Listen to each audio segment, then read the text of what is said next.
আসসালামু আলাইকুম ওয়া রাহমাতুল্লাহ। আমাদের বাংলাদেশের এক সাংবাদিক আছেন, সাংবাদিক ইলিয়াস হুসাইন।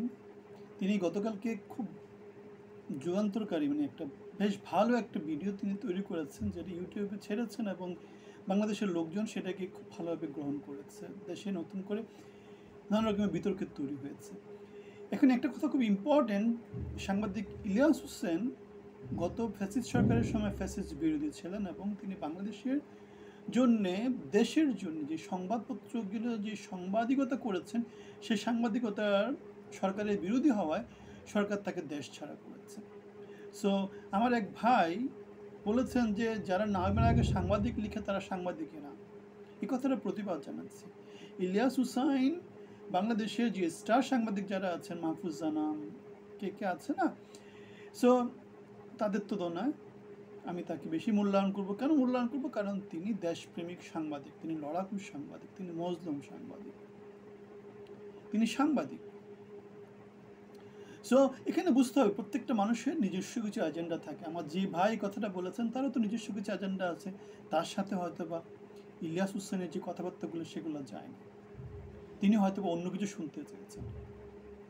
তো সবই হচ্ছে কি আপনি কি দিয়ে তৈরি, আপনার ভিতরে কি মর্যাদা আছে। সো সাংবাদিকতা একটা পেশা। বাংলাদেশের সবচেয়ে অনেক বড় একটা জনগোষ্ঠী সাংবাদিকতা যারা করে তাদের অনেকের মধ্যে অসততা দেখাতে, এবং সেই জন্য আমরা তাদেরকে কী বলি, সাংঘাতিক বলা হয়। এই শব্দটা চলে আসছে। তাহলে যারা সাংবাদিক লিখে তাদেরকে আপনি সাংবাদিক বলতে পারছেন না, সাংঘাতিকদেরকে আপনি ঠিকই সাংবাদিক বলতে পারছেন।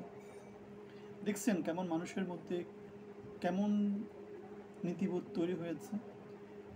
ইলিয়াস হোসেনকে যদি মজলুম সাংবাদিক, দেশপ্রেমিক সাংবাদিক, গত ফ্যাসিস্টের সময় সে মজলুম ছিল, তাকে যদি আপনি সাংবাদিক না বলে অন্য কিছু বলেন যে সাংবাদিকই না, তাহলে আপনার ডেফিনেটলি সমস্যা আছে। তাকে কেন আপনি সাংবাদিক বলবেন না? সে কি এমন করেছে যার জন্য আপনাকে সাংবাদিক মনে হয়নি?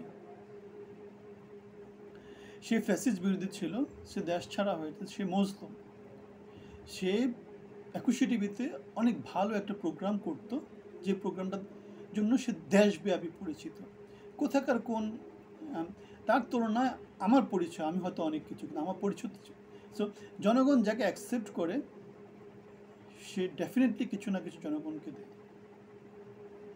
আমি ইলিয়াস হোসেনকে সাংবাদিক হিসেবে মনে করি এবং তাকে দেশপ্রেমিক, লড়াকু এবং মজলুম হিসাবে তার অবদানকে সম্মানের সাথে স্বীকৃতি দিচ্ছি। আপনাদের যদি ভিন্ন মত থাকে জানাবেন। ভালো থাকবেন, ধন্যবাদ।